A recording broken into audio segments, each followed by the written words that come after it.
What's up, dude? What's up, brother? This is our first take at a podcast. We're trying things out. I'm at the Raw Iron Club. I'm Jared Boyle, registered dietitian with One Bite at a Time. If you notice my little ring, I'm trying out the Aura ring. It's my girlfriend's. I stole it, checking my sleep quality. We're going to see how it goes. You know, I got that old school Fitbit on. Yeah. That's the classic. I think that's like pretty much does everything this does, as far as I can tell. True. This shows your readiness, but I think when you wake up, you know if you're ready. You know? Yeah, it's probably a little more advanced, but Yeah. I'm Keith Cutlip, owner of the Raw Iron Club, certified personal trainer. The man, he helps a ton of our clients get strong, get fit, get confident, and we do the same thing in the kitchen. But with Keith, it's we're in the gym, we're live, so this is fun for us. We're just kind of spitballing ideas. We have some ideas of things we want to talk about, but really we just want to show who we are and have you get to know us and gain any information that you can. Hopefully one little thing helps you along the way. Oh yeah. Really. I was on the phone with a lady last night, really nice lady. She was signing up to start and everything, and I said, you're gonna work great with Justine. She's going through menopause. She has a lot of things going on, and they're a good fit. And she was telling me how she was on our page, and she was like, you were with that guy, and someone was interviewing you. Nate was interviewing us about like this or that. Oh, okay. I thought that was cool. She was like, I really like what you had to say. I really like your approach, and that already broke that barrier. So when we get on the phone, she's comfortable. Right, especially the showing both sides of it, you know? Yes, because we all have a perspective that we want to share, and I like, that's why we do so well together. We have that same perspective, and we have our own tweaks and our own ideas, but the bottom line is we want people to win. Right. We don't want them to fucking try killing themselves to do it. You know? Oh yeah, and we relate. Yeah, So, we're trying to win too. Yeah. We have so many goals, and in the gym, in the office, everywhere we go. But yeah, we've all been there. fun. And we've been in a lot of those situations, so it gives us expertise. We've had to kill ourselves with a lot of work to do certain things, and it's nice when you see both sides, so you don't want to go back to that. True. You want to find a way to create a system or create a habit that's consistent where you actually like it and you don't hate your life or hate yourself. Yeah, we definitely don't want to hate ourselves. Yeah, we love ourselves, and sometimes we lose that because of what we think we have to do. Definitely. Whether it's a crazy diet out there or some military workout that some lady who's 50 years old thinks she has to do and come here 6 days a week. And we made a video like that, and it was funny. Yeah, a lot of people like to push it a little bit too hard or do a little too much, or they do too little. That's another big one. And I've been guilty of both. Me too. I think finding that balance is like nearly impossible. Yeah. Keith set up our landscape here, just kind of showing what he has to offer, which I really like. I like jumping in, going anywhere I can, and obviously you're my friend too, besides the business, so it's more fun. Right, yeah, it makes it more fun, and just to be able to have a space like this, a private space where you could do what you have to do and have other people hold you accountable, and it's just something else. Yeah, I think the community you built and the culture you built is like unmatched. It doesn't matter what race someone is, what age someone is, what gender someone is. They walk in here and it's family. Everybody gives hugs. Chewy comes in here, he'll give a hug to anybody in the building, and that breaks that stigma, that barrier where you don't know what to expect coming in a gym. Especially a private gym, because you'll go to some private gyms and everybody's an asshole. They treat you weird because you're new, and it's like you're just trying to make a change. So and I do every client that comes in, like say it's a one-on-one client, and I have these monthly guys in here like Shane or Kevin. I introduce them right away. So as soon as someone walks in, I make sure everybody knows each other's name.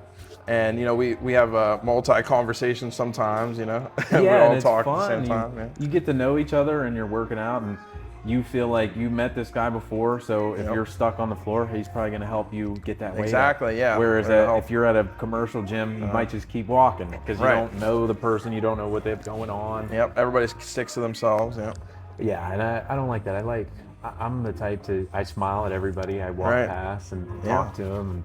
Socialize is nice. Yeah, it's natural, so it's cool. Heck yeah. So what's been on your mind lately? I'll tell you, number one thing is health. Okay. So.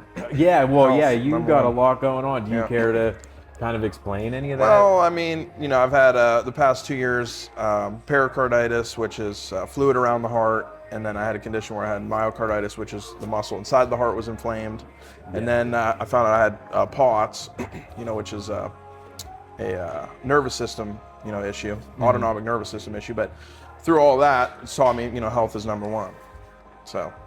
Yeah, that's the main focus, and obviously it should always be the main focus. But now there's a specific condition, reason why, and that's affecting how you operate as a trainer, as a boyfriend, as a brother, a friend. True. So I'm glad that you're taking it seriously, and you've seen a hell of a lot of progress. That's right, and we're getting there, and you have lots of setbacks and stuff, but it teaches about ourselves, but also, without health, can't do anything else. So. Yeah, and I feel like just me from the outside looking in, you've learned a lot about yourself. Oh, big time. Through this. You've had to look in the mirror hard. Oh, yeah. It's something that not everybody wants to do, but yeah, I don't recommend it for anyone. Yeah, so, I think you might have been forced to have this introspection, but you took it like a man. Yeah, and which and the good thing is though, I have no regrets from leading up to it, because when I was in the gym, I pushed everything as hard as I could. I tried everything I wanted to at the time. True. And there was nothing I left out. So I didn't have any regrets for the past 2 years that I really missed out on. I was able to work out here and there, but then I had another setback that set me back. But now I'm getting to the point back where I'm going to be able to start exercising consistently again without issues. So that's huge. And then obviously as a trainer, that's your passion. So it's going to be exciting to get back in here. But I live through my clients at least, so. True. Every day you're seeing somebody come in with a win, and it's really easy. I know for me, I'm the same way. That's what gets me out of bed when someone tells me, "Hey, you changed my life," or I hear that just indirectly through another dietitian. I mean, that's everything. And with you, everyone wants to work with you because the first thing it seems that's important to you guys is the emotional connection and caring actually about the person versus just like telling them eat this and then report back to me. Yeah, good luck. Yeah. That's part of my spiel. It's like we're not going to give you a magic diet. We're not giving you a meal plan. If you want it, we're going to turn you down. Yeah. Because you're not going to succeed anyway. When I first started out, I would write out a meal plan. That's what everybody wants. Yeah. So I'm like, I'm going to do this, and every box for every day and every meal, I'm going to print it out and this and that. And I did that a couple times. And I realized nobody ate a single fucking bite of what I wrote on the paper. And so that really taught me something. Yeah. Sometimes you have to understand what somebody wants, but you need to give them what they need. And that quote kind of stuck with me, where nobody needs a meal plan. They need a connection with another person. Well, what about, it seems like the problem too with the meal plans is that you have to change 1 or 2 things at a time. You can't change everything at one time. Bingo. That's what you it seems can't like. go all in. I think we have a lot of clients who come in and they say, I have that all or nothing mindset. And, to be completely honest, I do too. Yeah. But I know it's not going to last. Yeah, you got to scale it back. It's not going to work. So I have to fight myself and say, okay, I want to go all in on this new topic or this new way of eating or whatever workout. True. But if you do that, you're going to burn out fast. Yeah. And you can't keep it up. That's right. Yeah. Once you start to burn out, that's about the end there, because then most people kind of implode or they, reset too far, and then they have to completely start all over again. Yeah, that's a big problem there. I feel like you associate those failures related to that burning out with walking in here. So then you start to walk in here and you remember that you failed, and then you don't want to walk in here as much. That's what I try to tell a lot of my clients, even they're the younger guys and the older clients and whatever in between. I tell them all that if you're coming in here, a lot of times when they start not showing up or they start to get a little inconsistent, I think that's what a lot of times it is. So I try to remind them, you got to have a positive mindset coming in here. You have to. Every day you show up, it's another opportunity to have 1 point toward the goal you want. And it's easy to go 2, 3, 4 points back. So. Yeah, that's me right now. Yeah. I'm a couple days behind. I had to miss 2 workouts last week because I start working and I just don't want to stop. I'm like, I have these projects I'm trying to get through while the momentum's going good in my head, and then I lose track. And so, well, you got what, 3 workouts in still though? Yeah, I got 3. So I'm happy. I did better than I would have a year or 2 or 5 years ago. For sure. Where I would have said, well, fuck this. I'll start in January. Yeah, You right. know, I've had those moments. I've said that, and I've done that. And Yeah. do I regret that? Yeah. Yeah. But that's all right though. You know, we got to live and learn. we do, and so Keith is my trainer. You know, you've been training me for 3-4 years. I don't know. Yeah, it's been a decent amount of years now. Yeah. Yeah, and so that's how we met. So I remember. Well, it was when I became a dietitian. Yeah, I posted my test results. I was like, "Hey, I'm a dietitian. You know, I want the world to know." And you slid up, and you're like, "Hey, nice. I'm a trainer. You know, that's pretty cool." And I was like, "You know, and I want to come by your place." You had a place. You kind of like just built this. Yeah, it was just intro. A year before or something. Yeah, it was real early in the process. This was pre-cable machine, pre-reverse hyperextension, belt squat. But both, or Kevin, I believe Kevin, or I don't know if Shane was here, but Kevin was. Kevin's been here from the start. Yeah. He got huge. You know, there's a testimonial live in front of us. He's got the raw and shirt on. Yeah, true. There it is. Getting tight. Yeah, not fitting anymore. The muscles coming in too much. That's a good problem to have, and I remember when I came in, I was like, hey, I thought I knew everything about lifting. I've been lifting a couple years, and I made progress. I was fairly strong for my weight and all that. But I'm like, obviously he knows more, so I have to check my ego at the door and just come in. I wanted to meet you, and I'm like, well, teach me something while I'm here. Well, I told you it was free too. Yeah. And then would you slip me a 10 or something? I had to slip you a 10. Slip me a 10 or something. And then when he slipped me that 10, I was like, man, we in. And I was thinking, thank God, that's amazing. I'm in. You know, I'm getting a deal, $10. And I'm like, just got $10, I'll take hours that. worth of knowledge. And it's the intro. And I remember what you taught me. You were teaching me deadlifting. You taught me keep my feet like flat on the ground and push through with my feet. Yeah, get the little leg drive. Lifting. Yeah, because you were doing almost like all like back or posterior chain. You had no leg drive. And I always had back issues. Yep. My low back hurt like hell. Yep. My thoracic spine. I've had issues with that since I was 15. Yeah. Just from poor form. Right. And you are the one that corrected it. Well, I mean, tooting my horn too much, but I'm tooting it, man. And I remember since that day, it's like, okay, I've been a client really ever since. And so we have it structured where he'll write my workouts for me. He's checked my form, everything's good now, and I'm compliant. And so usually, sometimes I have my slip ups. I'll be like, hey, don't go too hard on this, and then he'll go to failure on it. And I get too excited. And then the next week, he's having trouble hitting reps on certain ones. That's a classic, and that's that accountability. It's like I see the numbers. I'm like, I want to beat these. I want to impress you. Yeah. you're my trainer. I look up to you. Yeah, and they impressed me for a second. And then the next week it's like, what's going on here? Yeah, then it went reverse. That's classic, and I think a lot of other clients do that too. True. So I like to admit when I'm screwing up because a lot of people think because we do what we do, we're perfect. And we have the perfect diet and the perfect workout. We deal with the same issues that everyone else deals with. Yeah, we fail a lot on a daily basis, multiple times. And if there's cookies in our kitchen, we can only hold off for so long, and then we'll end up eating them too. They're being consumed. Yep. That's the willpower is only so strong. Yeah, and it's a finite resource, and when we have all the shit attacking us on a daily basis, it's easy to say, F this, I'm gonna have the cookies. One thing after another. It is, and that's something. So my birthday's last week. So my girlfriend. So like I told you, I'm going gluten free because I don't have celiac, but it messes with me. I get a headache when I eat enough of it. So I have some tightness in my muscles. So I'm going gluten free. My girlfriend got me a ice cream cake from Handel's. I don't know if you know this. I don't. Handel's make ice cream pies. Okay. Which are out of this world delicious. Okay, I've never had that. You got to try one. So maybe I'll bring that for the Halloween party. Yeah, I'm gonna do that. That would be pretty good. Okay, we got that on record. Yeah, that would be pretty good. So, but the pie has the crust, which has the gluten. Yeah. So my girlfriend, she made all these special arrangements. She called like 3 Handles to make this happen. She made it a regular cake. Wow. And so that thing's in my freezer right now. On a daily basis. Yeah, I'm trying to figure out how do I fit this in my day for it to make sense. Right.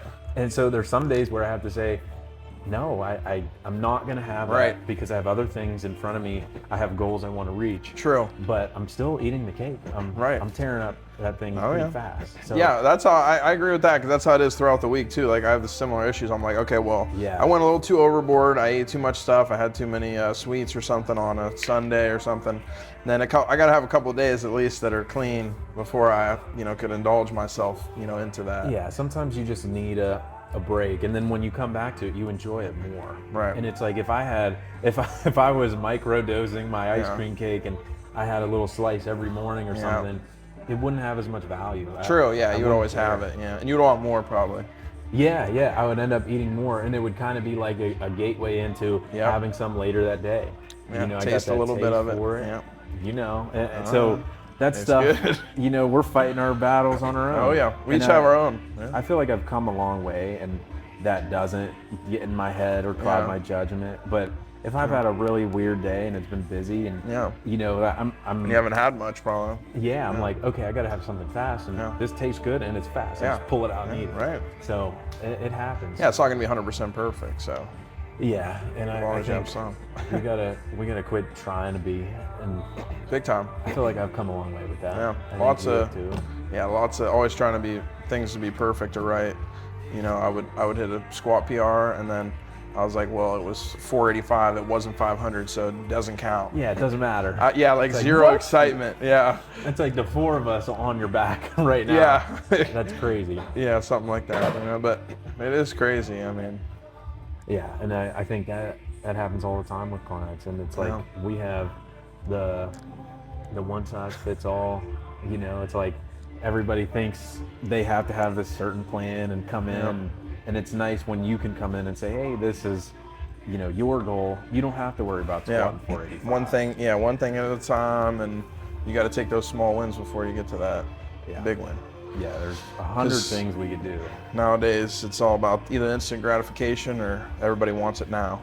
Yeah, well, the classic, any social media feed is a highlight reel of only everyone's wins and trophies that they want to show. They don't show when they're crying and they're upset and they're broken down.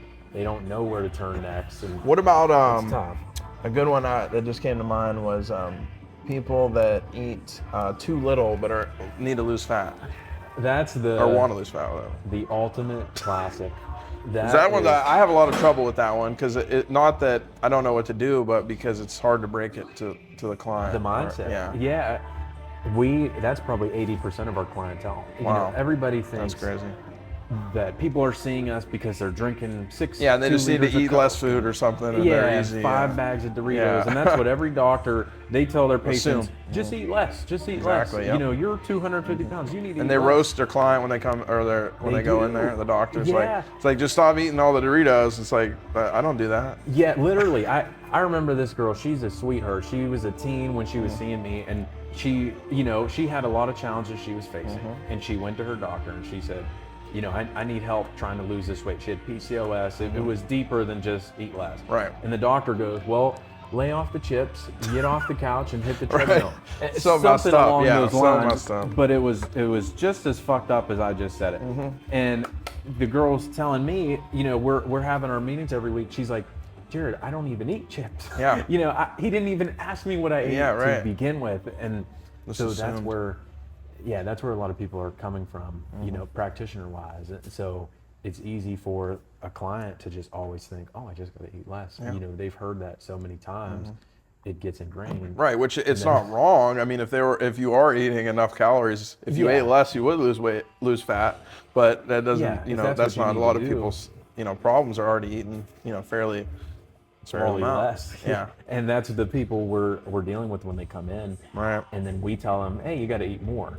So they instantly think we're an idiot. Yeah, right. Yeah. Then it's hard. Then you have to be like, hey, I know it sounds weird. Yeah, listen. But you got to trust us here. You got to talk them down. And I get that all the time. I remember when I first started, and I would come on a little strong with that, trying to be different. I'd be like, whoa, actually, we got to eat a lot more. Yeah. And I'm young, and I'm telling them this, which seems wrong, and they have this look on their face that you just you can't make up, Right. you know. And as soon as I see it, I'm like, oh, I fucked up. Yeah. You know. Yeah. So that was always a good time. Yeah. And then you explain the science behind it. You talk about metabolic adaptation, and you know your body has organs that need calories to function, and the BMR. Now you be getting blah, more blah, blah. specific. Some of the things I like to say is that like it's like if you had a fire pit and there was a little bit of wood in there, it burns like not that hot. Yeah. So if you keep throwing a little bit more wood in there, not enough to engulf and burn down the whole like structure around you. True. But if enough to just get that flame hotter, it's going to burn more, calories and wow. you know, your metabolism speeds up, you know. Yeah, I'm stealing that. Yeah, we got that's to my make favorite a clip word. of that. That's perfect.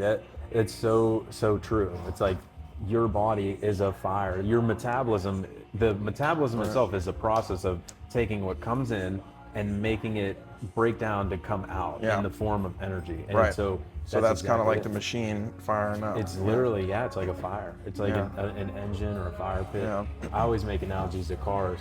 See ya. See you later, dude. Thanks for starring. Yeah.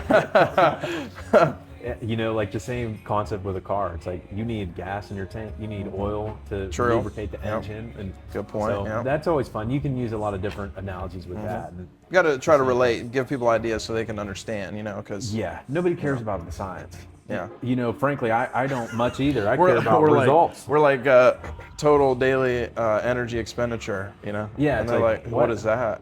Yeah, nobody cares. Right. It's like just garden, you know, if you garden a little more, you know, on top of walking, that'll help too. Yeah, you know, there or you go. something. I don't know. Yeah, walk and talk when you're on the phone. You know, little stuff that adds up and, you know, burns a little extra. But True. I think that's so true. I think everybody's trying to eat less and less and less, and you just create this cycle of eating less, so your body performs worse, so you move less, and then you eat less because you're not as hungry. Right. And it's this never-ending cycle of doom. Yeah, which is interesting. I have a client that at work, she works 5-6 days a week. She walks like 10 miles a day at least. Holy crap. And she was eating, too little. I bet. That's and probably so, hard to you know, match up to. yeah. So, you know, I think it contributed to tiredness and also wasn't losing, fat. You would think, because like with anyone else, with anyone else, if they wanted to lose fat and you were like, and you took them from walking, 4,000 steps a day to 12 miles a day or 10 miles a day, then they would lose. They would automatically start losing fat. But if you're, if you're in a specific situation, that's what it depends. It depends. That's like the Number golden rule. And the scary word, because it's like depends. Damn, and someone asks a like, question. how do we measure? You know, how do we track it? Sometimes you can't at first. It depends. You need all the variables together. Yeah. You do, and I tell a lot of clients that too. Like, I used to get nervous where I'm not coming in with a plan for you. Yeah. Because I don't know you. Right. Yeah. How am I going to come up with something? I've never shook your hand. I've never heard your story. True. And that's where people go wrong. They hand out a diet or a list of foods. Yeah. Like, what are you thinking? Well, that works out too with, like, that's what I always do when I have a phone call with a new client or a potential client. Me right too, before we start, I'm asking, have you had any previous back injury, knee injuries? You have any body pains, to keep that in mind for coming up with a template? What type of exercise they've done before, what they're doing right now, if they're sedentary, is their food like all over the place, or they're following something somewhat structured where they stick more to one type of eating? All these different questions. So when they come in, it saves us a little bit of time in our sessions, because I come up with a template that fits around this bubble that I develop. It's a starting point. Exactly. And then when they come in, if there's anything else that is specific or needs adjusted based on what I learned about them, then I adjust it. That's a good way to do it. You're taking the bulk of that, not that it's like BS time, but it's like when you walk in that session, you're getting shit done. Yeah. You know them already. They trust that you care because you ask those types of questions. Right. You're not just like, hey, what's your name? What's your address? What's your credit card number? We'll see you on day one, and we're going to run on the treadmill for half an hour. Probably the worst one with that makes me think about it is I've had a lot of clients where they'll go somewhere, whether it's a personal trainer, group class, whatever, and they'll tell like the instructor or something. They'll be like, oh, I'm having like a little bit of pain, or like this is bothering my elbow or my back or my knee or whatever. Yeah. And then they're just like, yeah, push through. And it's like, that's a classic. push through. Yeah. I'm like, you can't just push through. Like there's a reason it's hurting. Like I don't. Like I don't exercise and lift weights for pain. Yeah, it's like there's a level of pain where it's a problem, and then there's pain where like, okay, you did 8 reps and you got to get 10. You know. Yeah, exactly. Yeah. Like we want to push in that world. There's a difference in discomfort and pain. So we want all the discomfort. You know, basically, we want to push that hard, but pain, no, we don't. No, want. You never want to feel pain. Yeah. And we use that as as you have used it a lot as a almost like a tool. Yeah, absolutely. So, you mean the RPE? Well, the pain itself. So like with your knee and other stuff, as soon as you start to feel pain, you're like, okay, cool, this is my cue that something's wrong, or I need to back off. Maybe I tweak something. There's something you can start thinking. But if you just like, oh, well, I got 2 sets left, I'm just going to finish these sets, then we'll see what happens. And then you know. Yeah, it's like then you just open that world up of more potential injury. Right. And I've been there before. Oh, I've been there too. Yeah, that's why you write my workouts, and you always will, because I want somebody looking at it with me. Right. Because when it comes to me and my ego, I'm going to tell myself to push through. Because I want to feel like a man. Yeah, and you want to get it done, You know, but no, the harder you go, the harder you have to stop and say, you fucked up, you know. Well, that's what I liked. Basically, the way I framed everything for me was, because I herniated a disc in my back, like 4 or 5 years ago now, and I was deadlifting. My form was way off. I was deadlifting, you know, like 300 pounds. I did it for like 10, 11 reps. On the 10 or 11th rep, herniated my disc. And that was because my form was just trash, you know what I mean? And I had an idea that it was bad, but I didn't know. You know, the weight's going up, so who cares? And I think now that I think about it, it was a little longer ago, but it really doesn't matter. It was before I started doing this like as a job, so it was it might have been even 7 years ago now, probably 6, 7 years ago. I don't know, somewhere in there. In the garage, or in the garage. I didn't even have this building yet, nothing. And I was deadlifting and herniated a disc in my back, and then I was screwed after that. It took me, took my deadlift from 400 to like zero, and then maybe 100 pounds after like months. It took forever. It took like 2 years to recover back. But after those 2 years and learning in that process of how to build everything stronger around it and not have pain, it led me to then be able to deadlift 500 pain free 2 years later. Came over that hump. Right. So now what I try to do is when I'm training clients is I don't want them to suffer anything that I've suffered. So my goal is to prevent that. Yeah. And I think your track record shows that. Yeah. You've helped people overcome injuries, and there's never been an injury here. Yeah, the only injuries we've had here have been a one-off thing. Like it wasn't. Yeah, like crazy stuff. Yeah, and nothing to do with also training. Exactly, and I've told people, like I've also said, like, hey, you're, like this is not looking good. Your form, you're getting closer. Your form's not looking good. Yeah, you're risking in here or whatever, and then they did end up getting injured. But I told them already, so I did my. You got the I told you so under your belt. I don't need to flex that for an injury. No, but you know what I mean. You want to just show them, hey, like this could be a problem, and your job, basically, the way I look at it, your job is to keep someone safe before it is anything else. Right, and not to get it twisted, I do train my clients hard, really hard. Oh, I know. And I make sure, like, I'm not just walking around easy. We push it hard. Yeah. But it depends on previous injuries, things that are going on, and specific to each situation. I think you just push for growth. Yeah. Whether that's in the mind or the body, with a certain muscle or just a certain modality of training. You're pushing someone to be better without having to have their ass kicked every day where they can't get out of bed, breaking legs and all that. I was laughing because that made me think, like Amanda, from Raymond Chiropractic, she was we were just talking about this the other day. She got referred to me by your client, April, that you guys had. Yeah. And April told, awesome.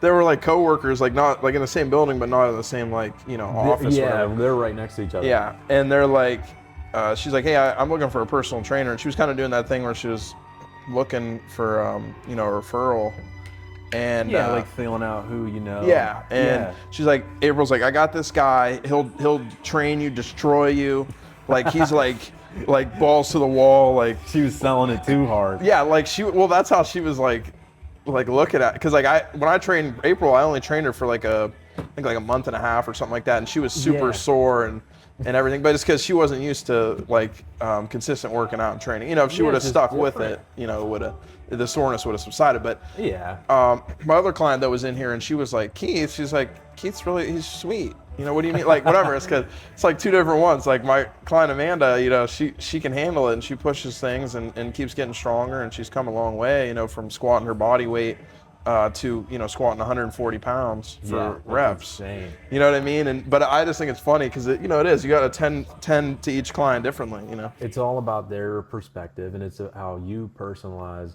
you know, what we're selling somebody. Sometimes we have to package it a certain way so the person feels comfortable and they can build that trust. Yeah, some people need push super hard. Some people need a little less. Yeah, they need, and I think everybody has in common, they need support, they need accountability. Yeah, you know, big and time. that's where either one of us come in, or, you know, my team comes in, where we say, hey, like, what do you need from us to succeed? If you don't tell us, we don't want to assume. True. You know, we don't want to push you too hard if you don't need it, and that's going to be kind of a turn off. Right. You know.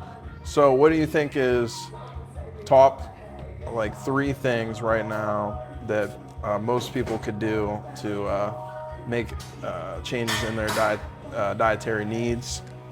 To make a change toward something positive. Yeah. You know, I would say one easy thing is just write down what you eat for a day. Okay. You know, we have a lot of clients that do track their food. They want to, you know, or we have them start out doing that to get a better grasp on it. But that shouldn't ever be the end goal. I always say it's a vehicle. The tracking is the vehicle to the destination of the confidence with knowing your food. The destination is not to become a pro tracker of food. You know, that's actually funny. That. Yeah, that is. It's like a sport. So I'm always like, you know, I have days I don't track, but I have a lot of days I do. Right. Because I know me, I tell my clients straight up, I will lie to myself. I will, because I have the knowledge on the food on the plate.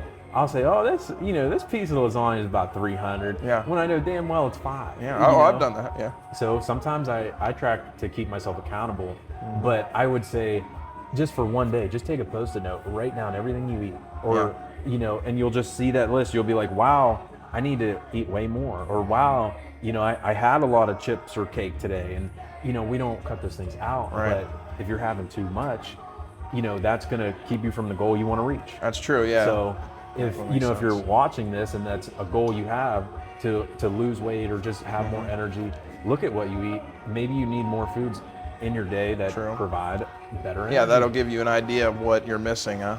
Yeah, I would say that's number one. And number 2, I'm gonna call someone out very special to me. Okay. It's my girlfriend.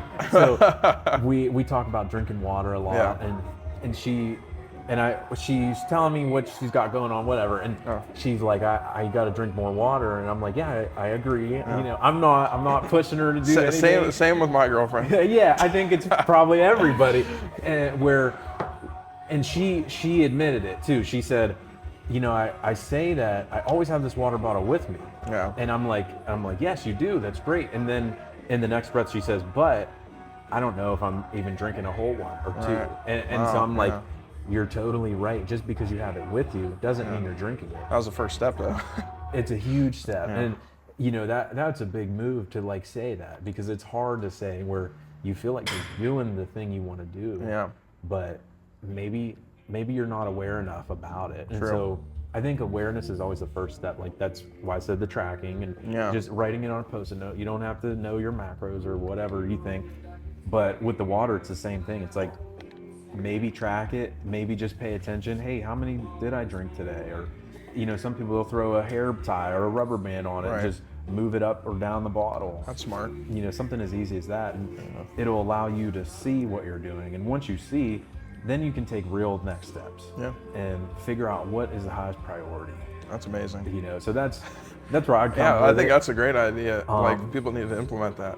Yeah, it's something as simple as that. Just knowing what you're doing. Will be 80% of the battle. I saw, you know, like that made me think in this with that this book summary that I was listening to. Oh yeah. And they were just talking about, so subconsciously, right? Like, say you're doing cookies or whatever it is at your house, right? You're gonna subconsciously, and with the calories, you're gonna subconsciously just do those little like tricks where you just like, you're like, oh, I'm gonna eat that and somehow I can do this and whatever. Oh yeah. But if you just said it out loud, you were like, I'm about to eat this cookie, then you become like aware. You know what I mean? You're like, oh shit. You're like, wait a minute. Okay, now this cookie is this. Like, I haven't eaten much protein today. I haven't eaten this. Or, you know, with the other example with the water, I'm about to, you know, carry this water bottle all day. I don't know, whatever. But just something to wake yourself up. Hey, that's a good one. I need to like get with it, you know, because we're going through our day-to-day automatic. You know, it's so true. We're on autopilot for a lot of these things, and just saying it out loud is like a shock to yourself. It's like you're holding yourself a little more accountable, because in your head it's like, yeah, no one hears it, and it's like, yeah, if you say it out loud, no one's around and no one hears it, but you heard it. Yeah, it's just like when you tell somebody something. Yeah, that's good stuff. That's what I read, so I thought that was pretty good to implement. I like that a lot. I think that's an easy way to just level up your accountability, just one notch. Yeah, big time. You know, and that'll do the trick. I'm gonna start using that, just see what happens. Yeah, just try it out. I don't know. I just started using it, and it seems like it helps. I don't think it would hurt. You know, I don't think it would be worse. By saying something. Yeah, I mean, it's a free thing to try. Yeah, free. It's easy. Yeah, stuff like that. Well, maybe that's my third tip. Yeah. You know, but no, I would say another tip when it comes to just trying to take a step to be better. I would just say, probably slow down. True. Probably look in the mirror and say, hey, I am trying, and I don't have to figure it all out today or tomorrow, but I'm gonna take one step to do it. And I'll make the tip, just taking the step that you think is the most relevant. Like whatever you have going on, just get a grasp on it, be aware of it. How is it affecting every other aspect of your life? What are you gonna do to make a slight improvement? Yeah. You know, that'll take you farther than any general tip I could give. Yeah, I think that's smart. And it's fun. You know, like we tell every client, like we have 10 people who walk in with PCOS or they're going through menopause. We're gonna have 10 different things we start out with doing. You know, it's not all of you need to eat more blackberries. Right, and you know how what'll happen is that one of those clients will be doing whatever, right, and they're starting to get improvements and stuff, and then like their neighbor or their friend or something is gonna ask them like, and then like what they do, and then try to copy what the person with this condition. Oh, that happens all the time, and I like that it happens, you know, but it also can easily turn bad. Yeah. You know, you can run into a lot of problems if we're treating someone with chronic kidney disease and we have to measure their electrolytes a certain way. Right. And, you know, Sally, her neighbor's following along what she's doing. It's like, this, number one, doesn't apply to you at all. Right. Number two, it might not be safe for you. Yeah, true. You know, you might need more potassium where she might have to moderate it. Or definitely. Who knows what the deal is. Yeah, I mean, I noticed recently I needed, I wasn't getting enough fat in my diet. And so I threw some almonds in there. There you go. And that leveled me out, and some yogurt. And it's like if Joe's here watching what you're doing, say he comes 3 days a week, and every day you eat the same meal, and then you add some almonds. Yeah. And then he starts adding some almonds. He starts gaining a pound a week because he's having 500 extra calories. Yeah, that's a hard one. Like when someone would ask us, well, what do you do? Yeah, what do you do? What do you eat? Yeah, then it's like, well, listen, I mean, Jared's eating 1 billion calories to maintain his muscle, and and the normal American, maybe they're eating like 2,500 calories, and Jared's eating almost double. Yeah, really, and that happens all the time, and it's like, so I always just say, I'll tell you what I do, but you're probably not going to want to do it, or even know why I'm doing it. So then I kind of have to explain my goals, and I try to give context, but I hate that because I don't want to make it about me when I'm working with them. Right. But at the same time, I think they do appreciate the perspective that I have and like where I'm coming from and my goals that I'm working on. And, so, what are your thoughts on probiotics? I've used one for years, and I think it helps with me because I'm lactose intolerant. So when I would take a lactate pill or something to help, it would kind of work well together. But what are your thoughts on probiotics? Getting introduced, not the main, Well, yeah, that's where I was gonna come with it. Like, you're dialed in. You're one of those ones who has it going on. You have your food in check, your training's in check. You're recovering from everything you've been through. Yeah. So for you, probiotics is like, let's do it. Yeah, it's an add-on. But someone else, that's probably not the best first thing to do. Yeah. It's like, well, how much fiber are you eating? I always start there. Definitely. Fiber is like nature's probiotic. And so when you're getting enough fiber, when you're doing that, that's a huge step in the right direction. And then it's like, okay, if you are eating enough fiber, you're sleeping well, you know, you're not having any gut issues, we've worked through all those things, then it's like, yeah, let's throw a probiotic in. There's often not a case where it's a bad thing to do. Yeah, you just don't want it to be everything, I guess.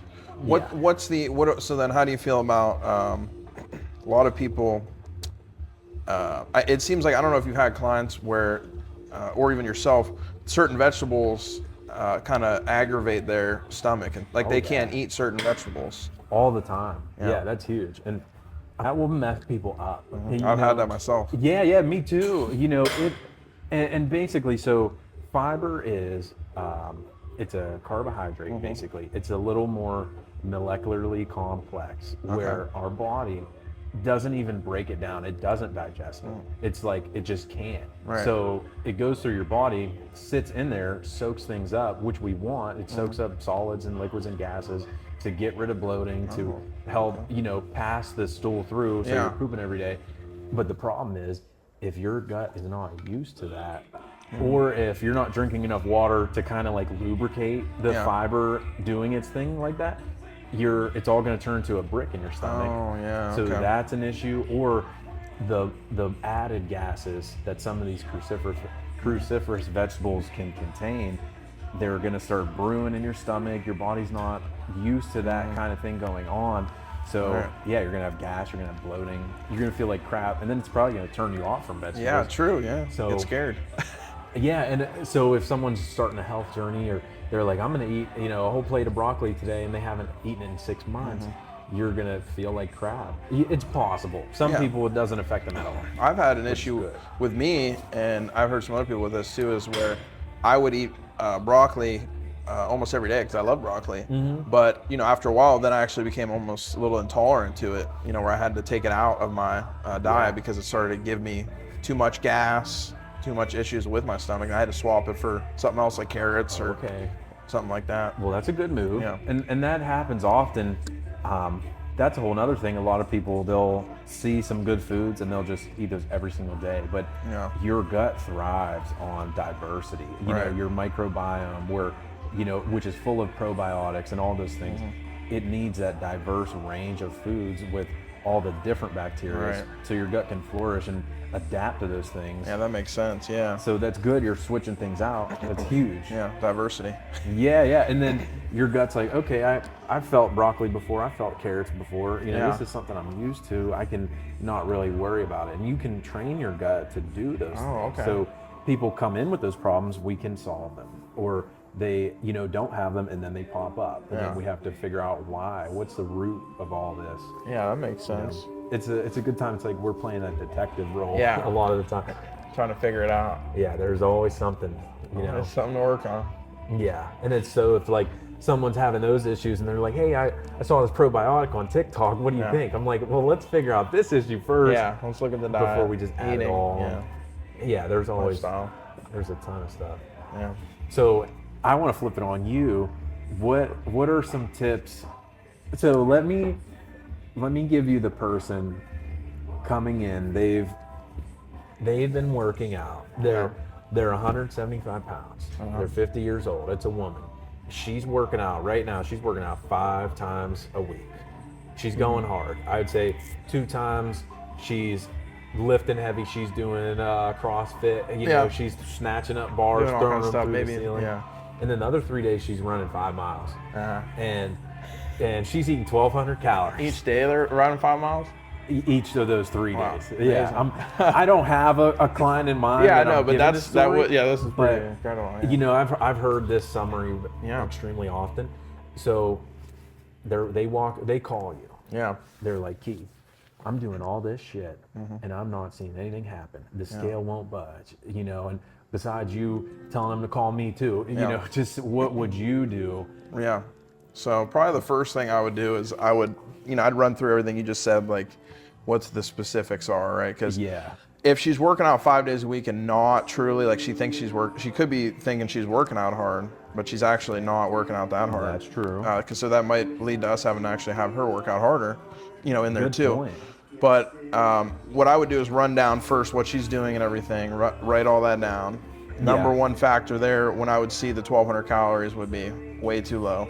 Yeah, we gotta bump them up. Yep, and asking her, how long that's been, because then the longer that she's been at that low of calories doing this activity, the longer it's going to take for her, metabolism to recover and everything. True.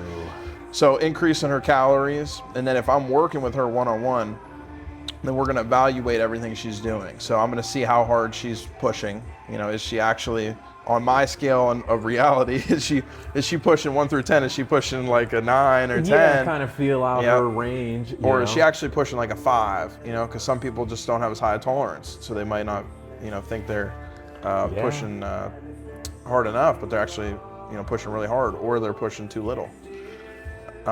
Then from there, just making those implementation changes. Really, those would be the main ones I would say that we would address. Because there's obviously like a bunch of small changes through there. Yeah, you can go pretty deep. But the number one thing there, as you would probably agree, would be the calories.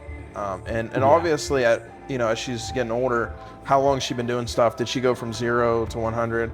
Was she doing working out 1 day a week or barely at all, and then jump right to 5 days a week and was running and everything?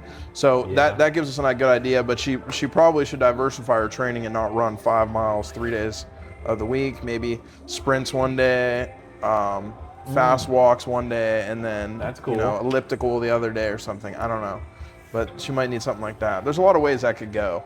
I think so, and I just kind of smiled because I felt this slight glimmer of hope where cardio almost sounded fun. Yeah, it does for a second. Like it depends on what we have there. Up. I mean, that was cool. Yeah, so. I like a lot of ways to switch up with the cardio, like with not speaking to that client specifically that you were talking about, but yeah, a lot of different ways to switch it up. I like to have clients throw like a weighted ball this, Sounds cool. Or carry it on the shoulder. I have a 55-pounder, a heavier one, and that's some a other good ones. Sprints.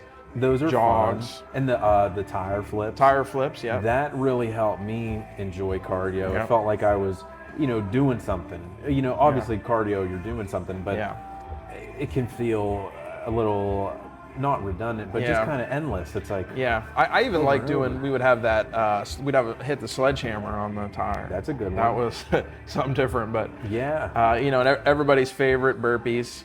Oh yeah, everybody loves those. I hear that all the time. They always want to do more burpees. Yeah, and they usually want to. They want to run. Everybody loves running. It's just a good time.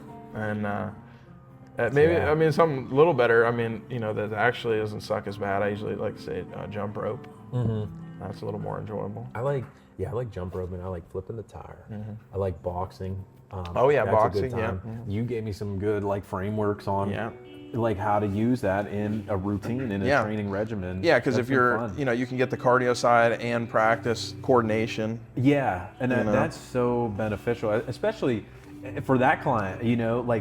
You can maintain your balance. You can stay coordinated as you age. Yeah, and spread the load out. I've had a client. Yeah. One time she would do a lot of boxing classes or kickboxing classes for fitness, but her joints were fried and her elbow was hurting, her wrist, everything else. It adds up. Yeah, you got to spread it out. Maybe if she was doing boxing once a week. And then next day it was lifting weights, and then the other day was jogging the bleachers or something. I don't know. And I think that's a recipe for something that you're going to stick to, and definitely whatever you stick to is going to lead to a successful, sustainable habit in the long run. And I don't know how you think about a lot of things, but most things in life, how I think about it now is like, if I'm going to start doing something, is it sustainable to actually do that? Yeah. Like it's like, exactly. Am I gonna go do this and I'm gonna exercise and to get there at this time, I'm always gonna do this time, but that time pushes your limit, and you can barely make it. You're stressed, whatever. Yeah, it's hard to do, and you go through seasons of life where some things are more realistic than others. And just like you said, I'm extremely intentional. If I'm doing something, before I do it, I'm sitting there. I'm like, am I going to commit to this? Yep. Am I going to enjoy this? Is this something I can do 10 years from now? Right. I'm auditing everything. I don't want it in my life if I don't see it being a long-term habit or whatever. And I tell clients the same thing. We're not going to make you do anything now that you can't do in 10 years.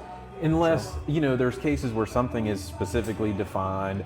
Hey, we have to do a deload week. Yeah, whatever. Yeah, something that comes up. Yeah. There's always going to be something. Right. But overall, if you're doing something, you want to enjoy doing it, or you're never going to keep up with it. Do you, I feel like too, if I look at some food or something, like something I'm really craving that's got like super high calorie or like processed, I'm like, well, hold on. I'm like, what's the, like, I don't really need that. And yeah, what am I going to get out of it? Yeah, like what's the pros and cons?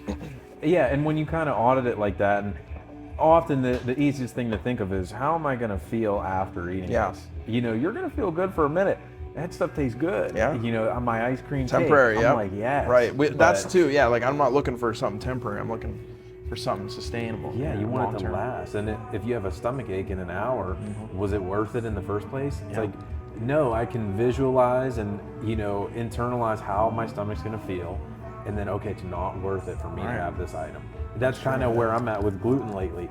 I'm looking at the menu at dinner. I'm like, oh, I want this chicken Alfredo pasta. Yeah, like, wow, that pasta. But I know I'm gonna have a headache when I leave. I don't want a headache. I already have enough things give me a headache. Sure. I'm trying to eliminate these sources. Like me. Yeah, something like that. But you're right on the money, dude. It's like, you have to look at something and understand, what is the outcome this thing's gonna produce in my life, whether it's now or later or what. And we do it one bite at a time. That's it. Actually, I'm gonna fill this up. I'll be right back. Okay, so we just kind of wrapped up more of a longer conversation. We're gonna go through random questions that people asked us or that we hear a lot, that we wrote down, and just to try to give some tips. So what do we got? Well, the first 30 days, a step-by-step guide. I would say for me, like I said earlier, like step one, write down what you have going on, whether it's food, a routine, water intake, and maybe just make a weekly goal to make an improvement on those things that lead toward the outcome you're looking for. Right, and I would say on my end, just starting exercise, some sort, walking, push-ups, sit-ups, some kind of basic start at all, and then from there, come up with like a little bit of almost like a accountability thing. Like, are you gonna do it every Monday, every Wednesday, something on your calendar? Yeah, exactly. Schedule it, and just start exercising, and then eat protein. Bingo. That's really what you're gonna do for the first month. I mean, true, dude. Yeah, and just have then you have a way to measure it. Yeah. I think that's pretty good. Okay. So I'll kind of go through. I'll say protein, and then you explain what does that do in the setting of a workout, because it has a lot of functions, but protein. Yeah. So protein, the muscles break down, they got to rebuild. So protein, amino acids make up protein. That's gonna regen the muscles. The muscles are gonna come back stronger and better. That's right. Yeah, and then you can lift more. So okay, carbs. Well, carbs, a lot of people say enemy, of course, that's not true. But the carbs during a workout is going to give you that direct fuel when you're lifting the weights, or if you're even sprinting, you need that fuel. True, they're not the enemy, they're energy, okay? True. How about fat? Well, fat, not as much directly, at your workout, but they help, provide a sustainable energy delivery, and also slow down what you ate before your workout. Yeah. So that during the workout you're getting that steady energy. That's what I would say too. Unless you're keeping you steady. Doing maybe super long distance running or something, or like you're going long distance, you're going to be tapping into that fat store a lot more. Yeah, that's a good point. And obviously it always depends on the method of working out. Yeah, each one. Yeah. Generally, that's pretty solid. So. When it comes to a food label, we're looking at proteins, carbs, fats. I guess, is there a certain thing you would tell somebody before a workout to shoot a little more toward?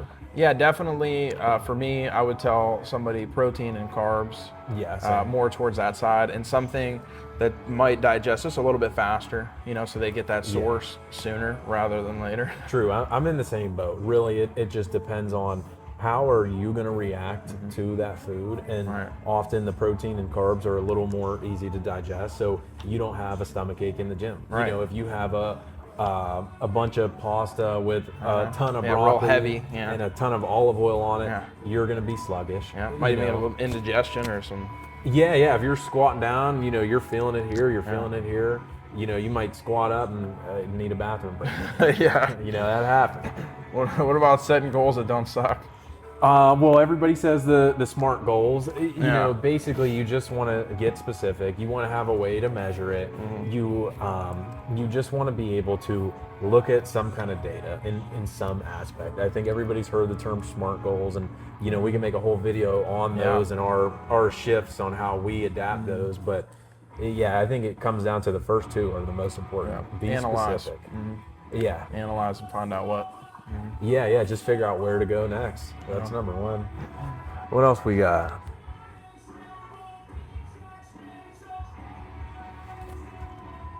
Oh, dude, spot reduction. Let's talk amazing. about it. Yeah, we could sit here all night. Yeah, everybody always wants to target fat in a specific spot, The lower belly. The lower belly, or back of their lower back, or behind their arms, or something. Yeah, specific. This is the tricep area. And can't do that. I mean, you could. You could. Yeah, true. I wish I could. Wish we all could. But I mean, at least the muscle though, you could build around it. Obviously make it a little more toned, and when you would lose that fat, it would look even better. And it's not that building muscle in the area won't help. It's just not going to eliminate the issue. Yeah, exactly. And I guess I'll give my perspective on it. So your body's function is to survive. Yeah. It does not give a fuck about what you look like. It's just trying to keep you alive. It's trying to specifically to do that, protect your organs. Yeah. So all your organs are mostly right here. Yep. So the last amount of fat to ever leave your body is going to be right here. That's the hardest news. Yeah, it is. It sucks. I don't wish it was the case, but we want to survive biologically. And so you'll notice when someone's on that journey, you'll see it in their extremities first. The furthest from their center of mass. You'll see the feet, the hands, get a little slimmer. Same with the arms. You'll notice some toning up. And the neck. Yeah, and then the face and the neck comes in. But I mean, sometimes the fat can be good. Who knows? I don't know. It's still survival. Yeah, exactly. You want to have a certain level of body fat you don't want to be too lean. Perform the best. When someone's stepping on stage at a bodybuilding show, you get such a low level of body fat. Your life sucks. Yeah. You hate it. You have no sex drive, no energy. You can't think straight. Literally, you have brain fog. Right. So to get to that level, it's very intentional, and you have to work your ass off. Yeah. But still, the point stands. Fat is important. Yeah. Neither extreme. Exactly.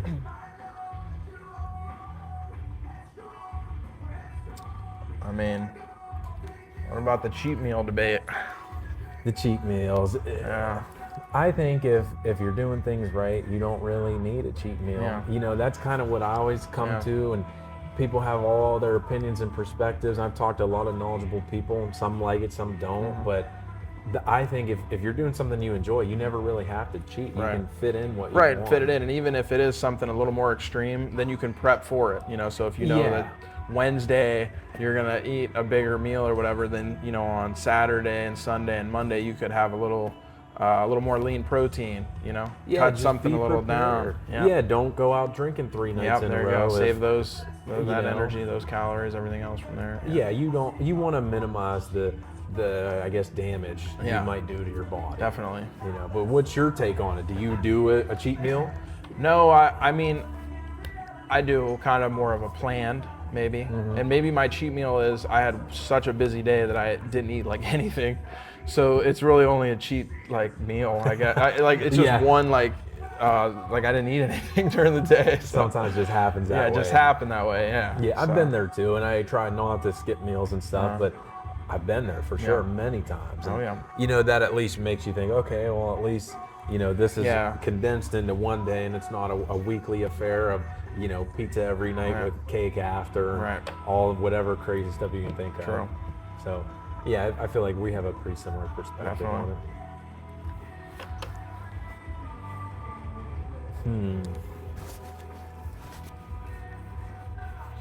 What do you think about breaking through a plateau? That's a good one. We deal with those. What do you think in a gym setting? I mean, either way, I got opinions on both, but I'll say the gym one, I mean, it can be a lot of things while you're plateauing. It could be not enough total volume in a week for, say, your chest. Okay. You're only doing 4 sets of bench press twice a week, and those 8 sets aren't cutting it anymore, and you need to have more like 12. And this is in the perspective of trying to break past a number of weight you're pushing? Well, either that or you're just trying to build more muscle. I mean, like, or you're progressive. I guess the best way to say it also, your progressive overload isn't progressing. That could be one way. To put it. Another way could be you're not eating enough, which fits on your side. For sure. On certain lifts there. Or sleeping enough. Sleeping, yeah. Those are the first 2 I look at. Yep. In the gym. Yep. Or they're doing too much, not training hard enough. True, yeah, either side. Not progressively overloading. I mean. Yeah, there's the number one. Most people aren't even overloading their weight. Yeah, the number one factor for anyone to make continued progress in the gym is you're going to have progressive overload. You can't just jump around and never keep progressing, Yeah, that's a hard classic. No one sticks to something long enough to measure whether or not it is effective. True. I see that all the time. Yeah. It's frustrating, but it is what it is. Nothing we can do about it. Yeah.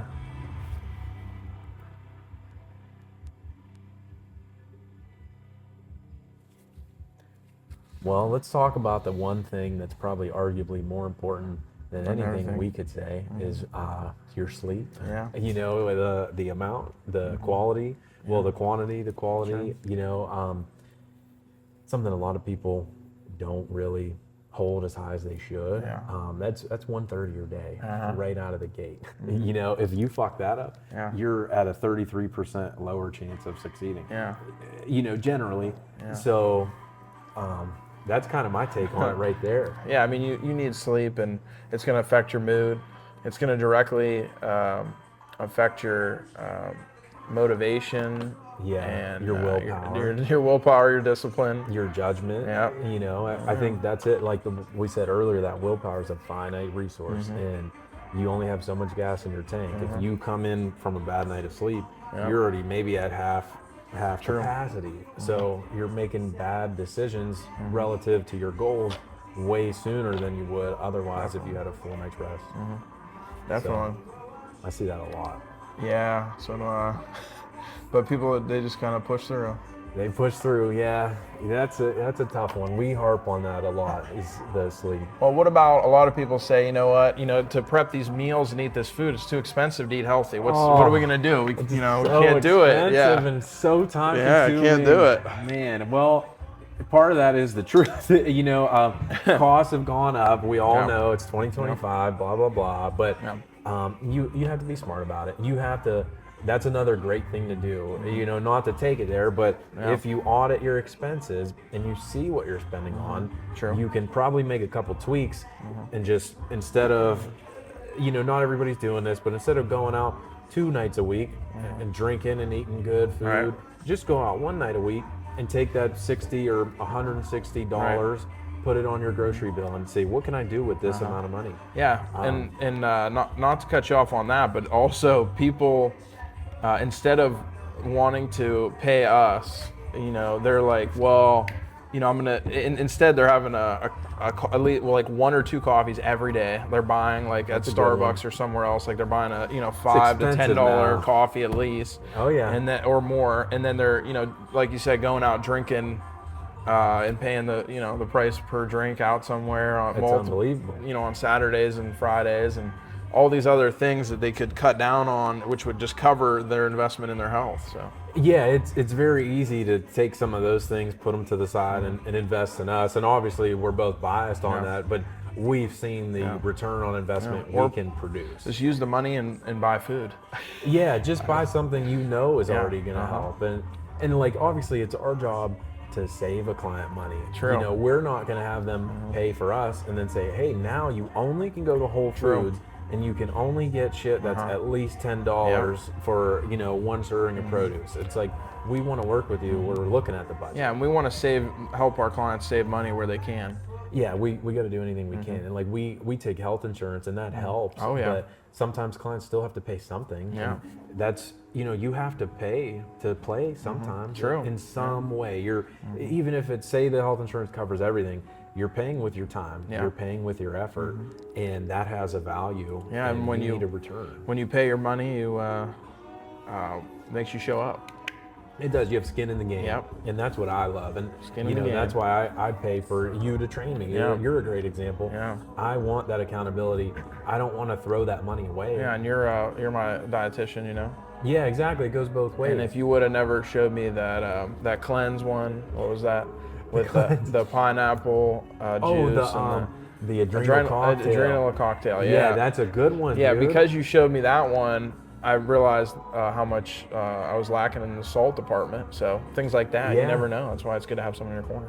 It is. You want to have somebody who just has your best interest in mind. You know, obviously we want to get paid. Oh yeah, we got bills, we got to live, and we want to have live. fun. But we're taking that money and we're saying, hey, you trusted us with this money, this time, this effort to give a chance on us like that. We want to be able to provide you with enough value where that's a no-brainer. Yeah.